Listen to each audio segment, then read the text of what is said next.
All right, Larry Krueger here at Levi's. It is game day. We've now made it to the parking lot. We're here getting ready to go on to the 95.7 The Game pregame show, which is going to be at the Santa Clara Hilton, which is on the south, or well, I don't know what end of the parking lot. It's on the back end of the parking lot.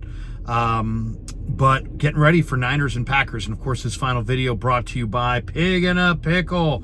And we're also brought to you by Underdog Fantasy. Check the link in the description. Use that promo code KRUEG, K-R-U-E-G, and they will match you up to your first $100. And of course, Pig and a Pickle, 2 locations, Emeryville and Corte Madera. Check them out. Great spot. They're in 2 spots. They're open from 11 a.m. till 8 p.m. They're open 7 days a week. Go get the brisket. Get the brisket chili. Go say hi to Damon and Mary. Tell them that Larry Krueger sent you. All right, the 49ers have made some last-second adjustments here. Clelin Ferrell has been placed on IR. George Odum has been called off the IR, so he's going to play. George Odum is going to play. T.Y. McGill was promoted from the practice squad, as was Alex Barrett. So I thought it was potentially going to be Austin Bryant, but it's Alex Barrett who gets called off the practice squad. And so they get a pass rusher there to replace Ferrell. They activate Odum, who's a Pro Bowl special teamer. As far as Ferrell goes, I believe putting him on the IR ends his season. I'm not sure if that's a week-to-week thing in the playoffs, but that obviously is a big decision.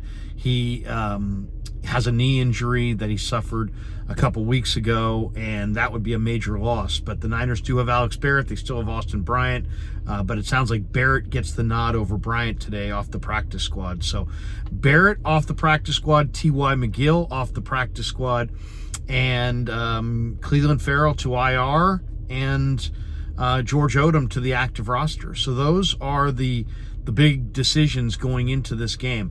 Couple quick thoughts on this one.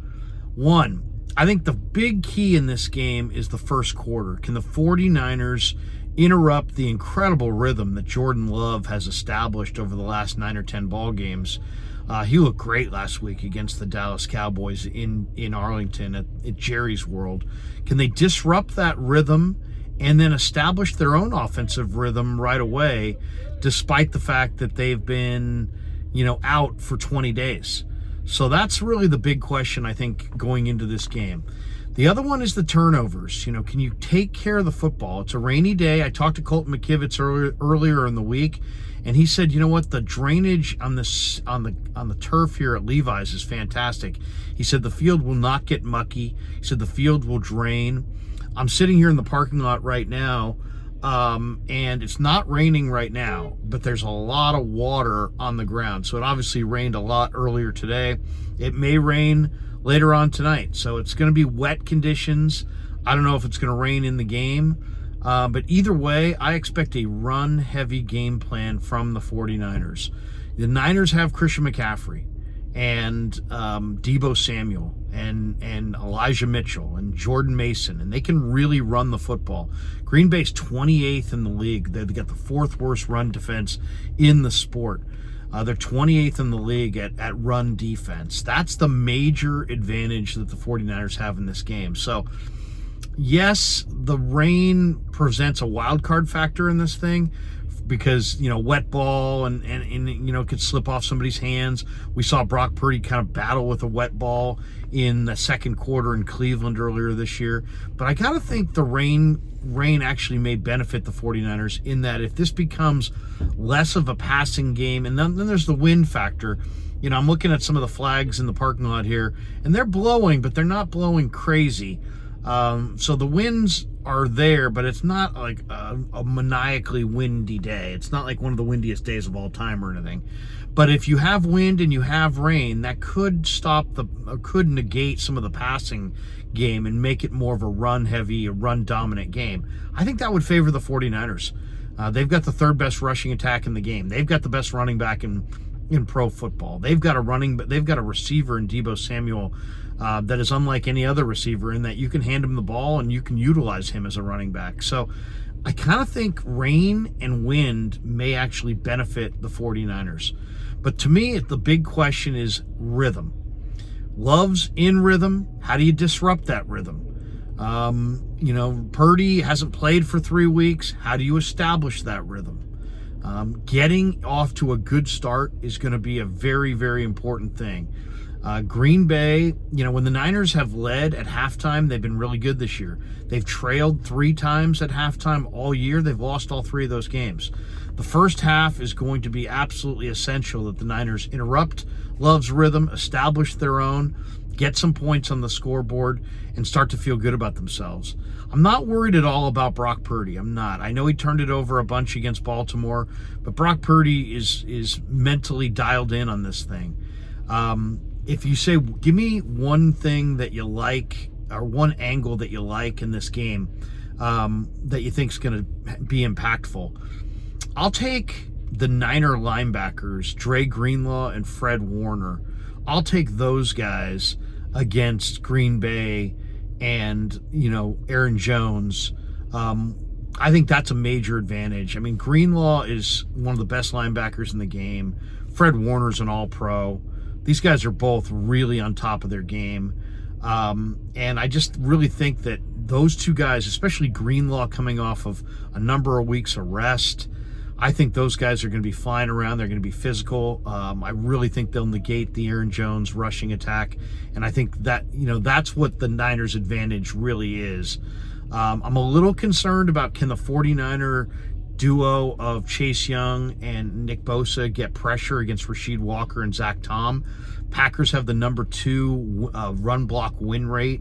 Or I should say pass block win rate. They're really good pass protectors, and they've given Love a lot of time this year. That's a concern. I gotta be honest. I'm a little concerned whether Bosa and Chase Young can get it done. But I think the wild card on the front line is going to be Javon Hargrave. Hargrave, to me, I've been in this locker room all year. There was a different look on his face this week. I mean, he's a low-key, easygoing guy. But, I mean, this guy has gotten nothing but better and better and better as the stakes have gone up, as the season has progressed. He just keeps finding new levels, and he just had a seriousness on his face this week that was like, hey, man, it's go time.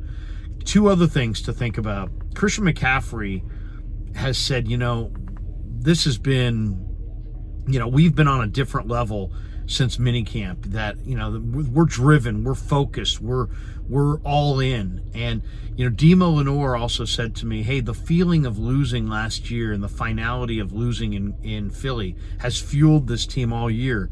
And he looked me in the eye and he said, that's why we're not going to lose. That was a really powerful statement, and he said it with a lot of conviction.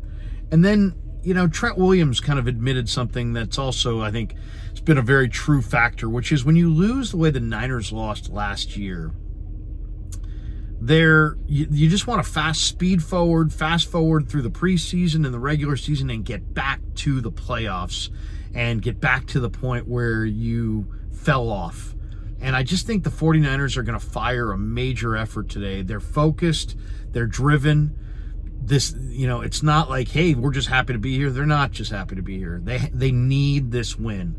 Where Green Bay, I think, at the end of the day, may be just happy to be here. And if you say, give me one other advantage that you really like in this matchup, I'm going to take Christian McCaffrey and Deebo Samuel and George Kittle against Quay Walker and Devondre Campbell. Campbell's an older player. He's not moving all that well. He can't cover. Quay Walker, I think Greg Papa said it best this week. He's a defensive end. That's what he is. He's a defensive end. And if you make him play coverage, he looks like a fish out of water. And I just think Kyle Shanahan is going to burn their inside backer tandem.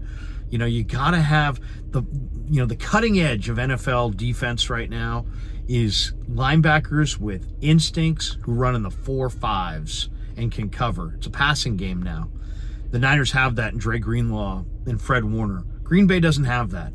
Devondre Campbell and Quay Walker are not good cover guys. The Packer linebackers are giving up an 80% success rate on passes. And I think the 49ers are going to burn them. I think McCaffrey's going to be the star. Deebo, I think, is going to be the star. I think they're going to burn Quay Walker and Devondre Campbell, and I like the 49ers to win this game. I still think it potentially could be close, but I'm going to say 24-17 49ers. It could be 24-13. as if you're betting this game, I don't know, man. I think it's right there. That's a coin flip. I'll tell you what I bet today is I took a teaser on the Texans and the Niners. So I've got the Niners minus 2.5 because I really believe they'll win this game by at least a field goal. And I took the Texans on the teaser, which I got 17, and I believe it's 3-3 in the first half there. So that's what I wagered. If you're hanging out before the game in the parking lot and you want to check out the pregame, check us out. Me and Lo Neal will be at the Santa Clara Hilton on the backside of the parking lot. Make sure you join us after the game. I'll go into the locker room. I'll talk to the players. We'll get some of that video, some of that audio, and we'll go live with a live stream with myself, Kev, JD, Baller. Coach may even be joining us for the post game.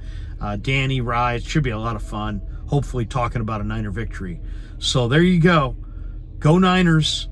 I'm not nervous. I'm confident. I feel good about this. Green Bay, I've got the proper respect for Green Bay. They're a good young team. They're going to be a force to be reckoned with in the years ahead.